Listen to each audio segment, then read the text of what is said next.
Hmm. It seems that, like for me, a lot of the stress that comes up is related to like not wanting to fail at some task. So Uh-huh. there's like the stress of wanting to succeed, and then the stress of I don't know. It's almost less stressful like when it doesn't work out, and then it's over, and then it wasn't um, a big deal. Yeah. Um, so So the I'm trying to.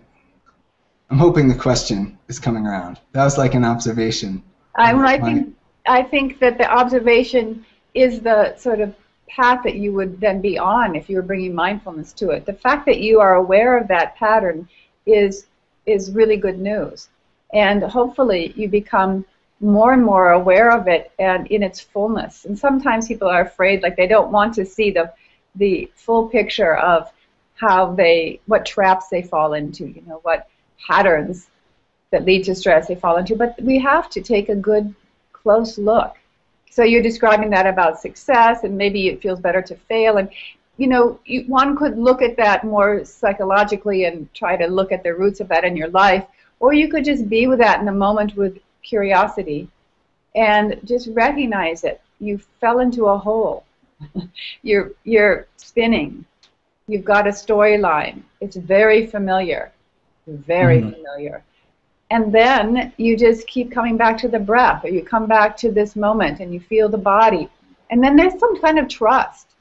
We can sort of trust that we may not be able to completely know all the threads of what made this happen and why we have that habit.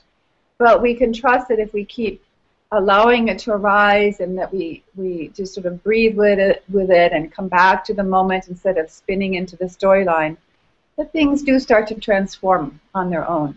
Nobody wants to be trapped. Nobody wants to be, you know, limited in their life. Everybody wants to feel the fullness of life and to be able to meet situations. I mean, I'm assuming. I don't know. How about you? Is that what you want? I do. Yeah, I want to taste every bite, Mm-hmm. and it seems like a common idea is that people in this day and age, like we have too much on our plates. Like we have a whole pile of stuff on our plates, and so it's like, um, do we have too much on our plates, or do we just not have we not yet developed the abilities to like handle all the stuff on our plates, or is it Well, both? isn't that a good question?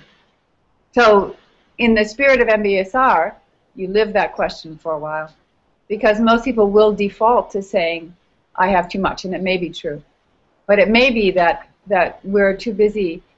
I'll use an expression that a student used in one of my classes the other night. She said, I feel like I have 25 browser tabs opened all the time in my mind. So then if you have 25 browser tabs open, whatever you're doing is going to already feel burdened, you know, and confused, because you're just, your mind's going here and there and this, and it's opening this.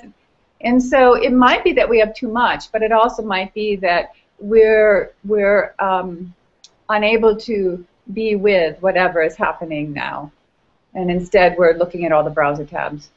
So, so I think asking yourself that, and seeing what you can do on your own, that's the right spirit. Let it be your sort of experiment. I expect a report back from you. Well, I'll be looking forward to offering you that report. Okay.